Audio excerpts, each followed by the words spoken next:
Hello everyone and welcome back to another Wano deck deep dive as we're going to talk about the second Motostrelecka Divice from the Czechoslovaks out of the latest Nemesis DLC in a deck deep dive now, as it took a bit longer than with the Spanish, but both of these divisions are surprisingly fun to play, and this one has a lot of choices to build. That's why it took a while here now to get the deck deep dive out. But yeah, they don't look that fancy. They're actually quite fun to play.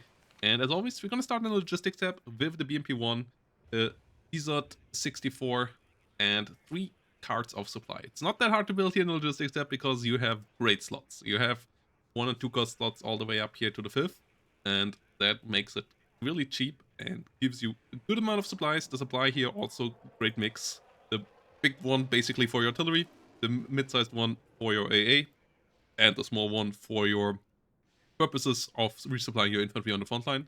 So that's a really great mix here. The BMP1 and the PZOT 64 here, both pretty solid as well.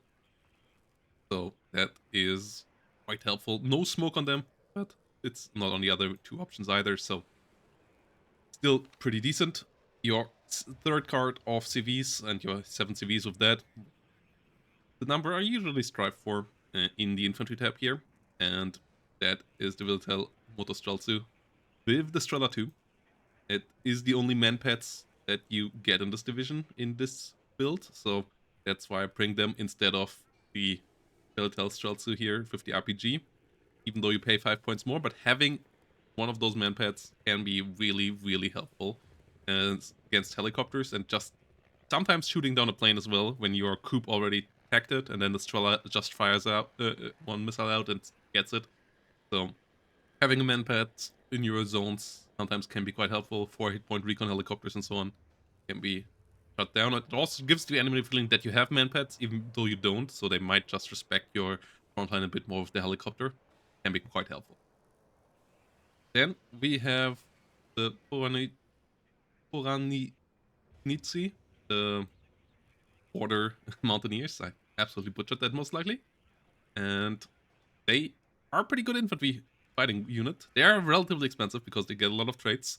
So you don't always want to fight with them in direct infantry fights, but they are pretty decent at that. The RPG is at least something. They are quite nice on the flanks with the security trait that gives them better optics when they stand still. Mountaineer trait can make them really potent in forest fights, where they ignore the speed malice, and they actually can kind of try to get side shots on enemy vehicles quite nicely with how fast they run through the forest. And the military police trait makes them helpful with a couple of units. Well, in this currently in this build, only 1 unit. That's the Zolochnitsy here. So one of these guys here with your plop of Zolochnitsy, which are here to plop 50 points for an infantry unit plus a little OT-62A with an MG, is really, really cheap. So especially as it is a 10-man squad, so that can be quite nice. And giving them the military police so that they actually are a decent fighting squad at 1 vet can be quite helpful. Like, then this unit becomes a really solid infantry. And the rest of your infantry, pretty potent as well. The Kulometici here with 3 MGs and 6 MGs. Upgraded version of the classic 3 MG squad that a lot of divisions get, in that it has 9 hit points instead of 7, making it a lot more potent in infantry on infantry action. So this unit here, really, really great at just standing its ground against enemy pushing in infantry. You don't want to keep these guys fighting on the move, because medium machine guns are static weapons, so they are really the best used on a defensive position, on a flank or in the center of attention. And then the classic Motostrelecka with 2 medium machine guns as well, meaning that they are better at fighting than the Motostrelecka of the Soviet Union. So the Motostrelecka here, really, really solid unit. BMP1, still a really decent IFE as well. No smoke on these guys, but for 30 points, getting a Malyutka and a decent cannon is still quite nice. Sinista coming in the truck, not the OT-64, as we want to use them in forest fights, and there, OT-64 is not always helpful, because it usually gets just one shot by an enemy AT weapon, so saving a bit of money here and getting these guys in with the 33S here is quite helpful. The LPO nowadays, decent weapon again, since the aim time got reduced, so can be quite helpful in the drawn-out forest fights. Can be really helpful when you push them along with these guys here in forest, so that can be interesting. Conkers, the only Czechoslovak division that gets just the basic Conkers without anything fancy. The most don't get them at all, or get them in the helicopters, so just getting a normal Conkers in the UATs, really nice, especially as your infantry has bad RPGs, so having something to deal with tanks is pretty helpful. And then you have the 82mm recoilless rifle here going around as well, and that's because the Czechoslovak recoilless rifle is actually pretty potent. It has good range, decent penetration, so this thing can be pretty helpful at dealing with enemy autocannon vehicles and so on, and just keeping them around your guys really helpful. And then we get a grenade launcher because we are in grenade launcher meta now, as the 7.6mm MGs got nerfed a bit, so grenade launcher is currently a fire support of choice. Getting a card here, pretty helpful. You can even consider maybe taking out the Zelosnici or the Niste and taking out another card of AGS currently, with how the game is played. So this is a really solid infantry tab. I like all the things that you get here. The 82 really helping out, getting over your RPG weakness so that you can deal with enemy IFVs and so on a bit more efficiently. And decent fire support here from the AGS, 82, and so on. Really solid infantry tab. And the artillery tab, really good as well. 2 cards of Danas. I take them at 1 vet. You have to be careful that you don't lose one of them if you use them like this. You really should micro them, because you usually want to have 2 of them around to effectively eliminate enemy lighter tanks and everything below that. And even heavy tanks sometimes can fall to Dana's quick session of fire, but that's only when you have 2 of them around. Some of them usually not quite capable of eliminating bigger infantry squads or so. The enemy usually can get out of the way before enough shots fall on them. So you really want to get both of them out and then keep them alive. But the 1 vet makes them a lot more cost efficient than when you take them at 0 vet, because the reload time goes down by 11 seconds and the aim time also goes down by 3 seconds. So it increases their efficiency, their reactiveness by a lot. So that's why I take them at 1 vet. Usually also only want to have 2 at the same time on the battlefield. You most of the time don't want to get more. In bigger team games, you should fill out this tab more. Get an RM, maybe take them at 0 vet. But in 1v1, you want to bring them like this. And then we have our mortars here coming around as well. You could even consider taking them in the OT-64C. Then you can load them into something that can survive counter battery. The UATs is the cheaper option. I currently take them in the UATs, but the OT-64C actually is a decent choice here.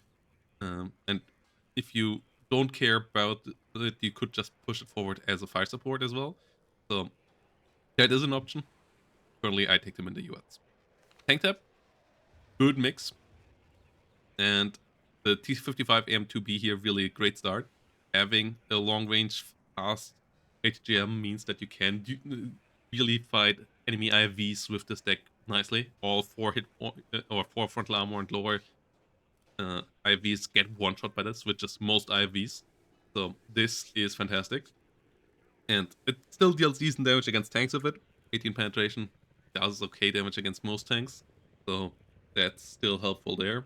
Your T-55 AM2 here is there to deal with the enemy IVs on gun range and with lighter tanks in a duel, like dealing with normal T-55s, dealing with Leopard 1s, F1s, and so on. That's where this thing is really good at.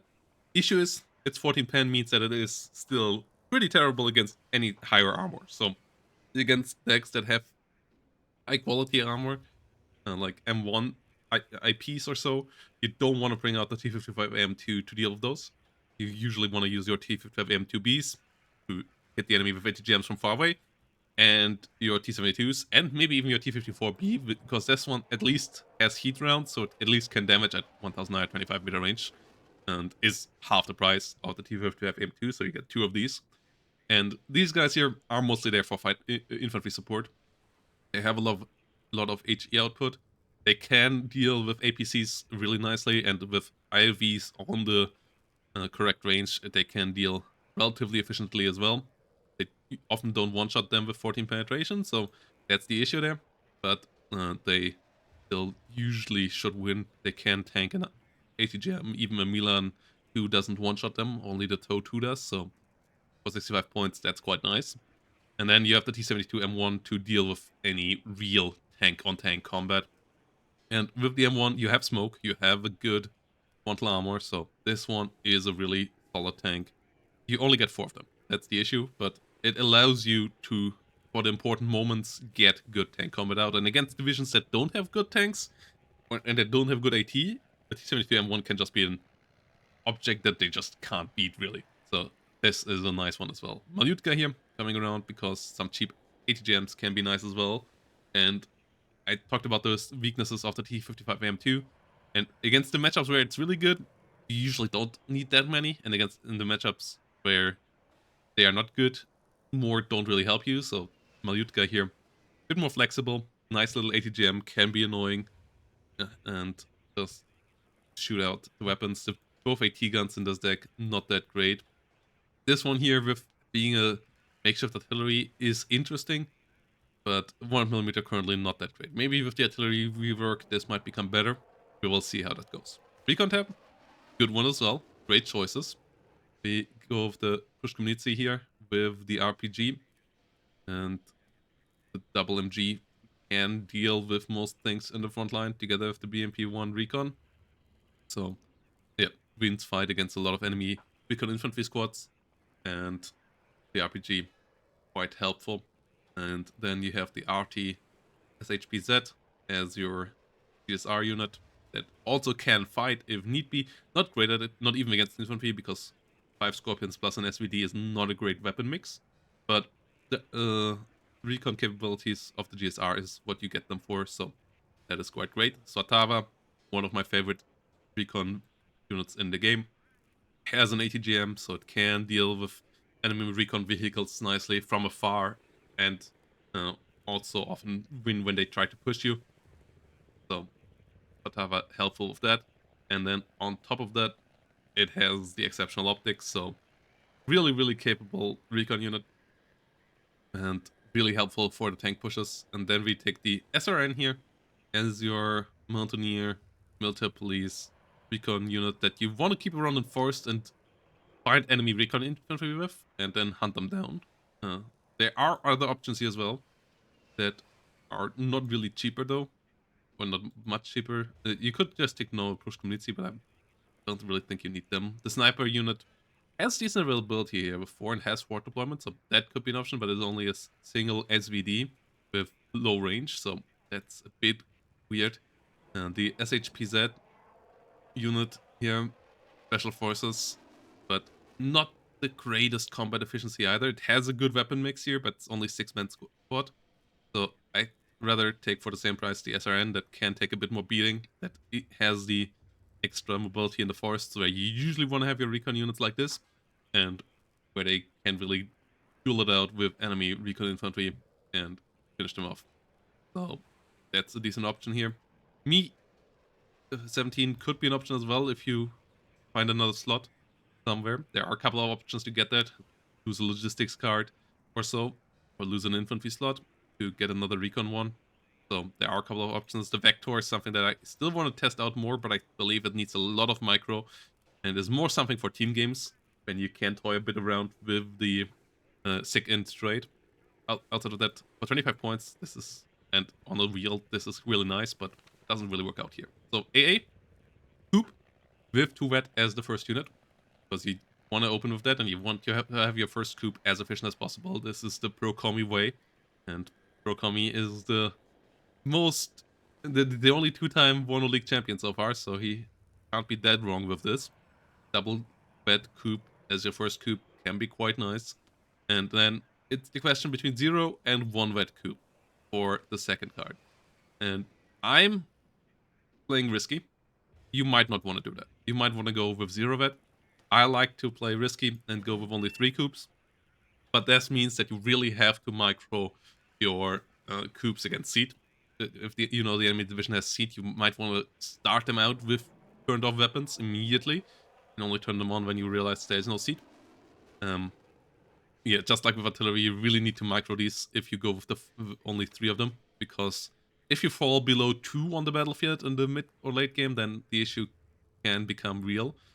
So, yeah, but I like the extra accuracy and better aim time and rate of fire, so that's why I still push them up to 1 vet here.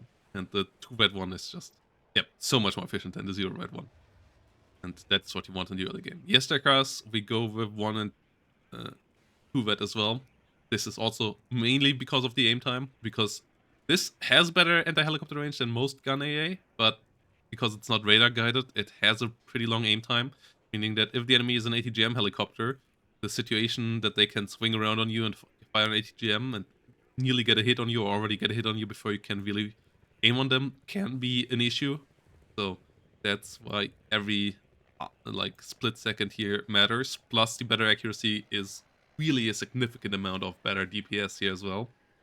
So that's why we take the Esterka at 3 vet or at 2 vet here for the start, and then still keep them at 1 vet, but we want a couple more, because if the enemy has mass helo, then you might want to have a couple more of these guys around at 1 vet.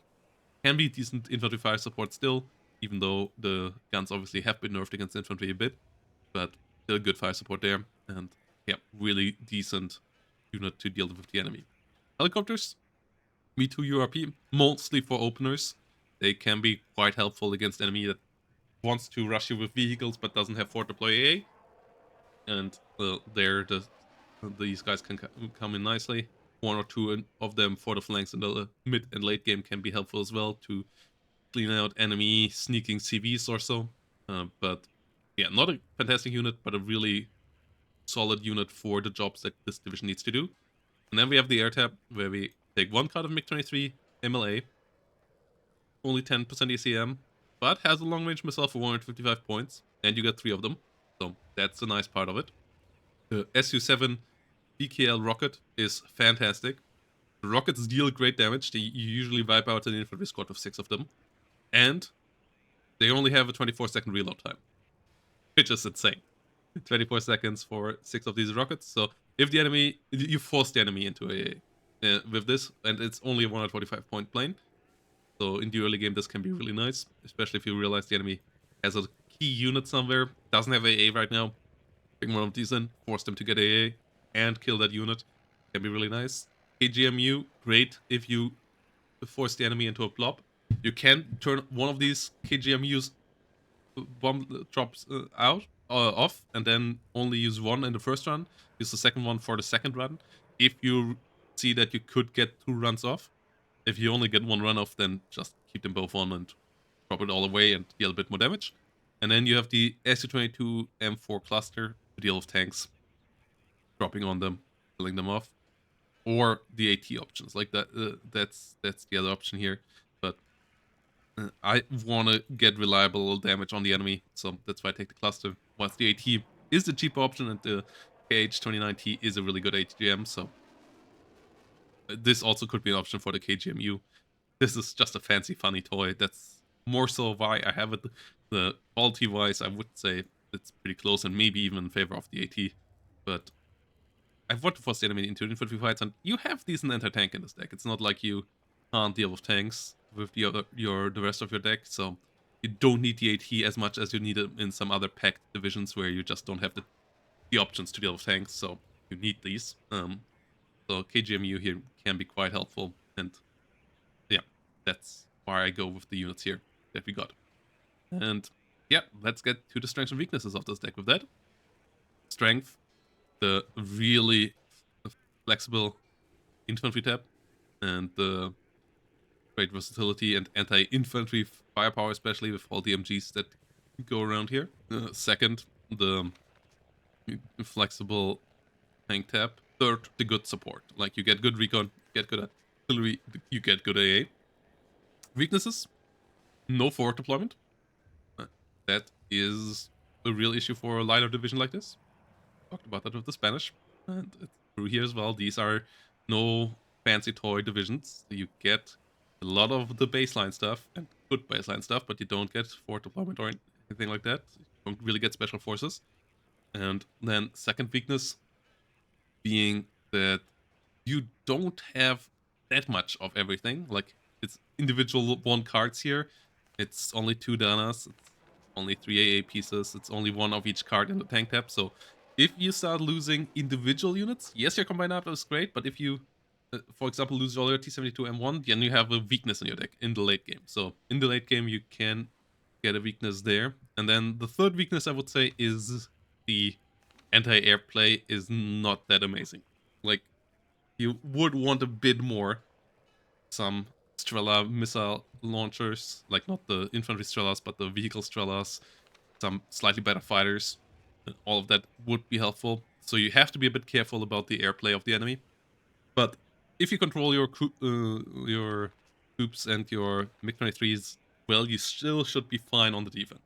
You just need to be a bit careful there that you don't get overrun. So, yep, this is the second Motostrelecka.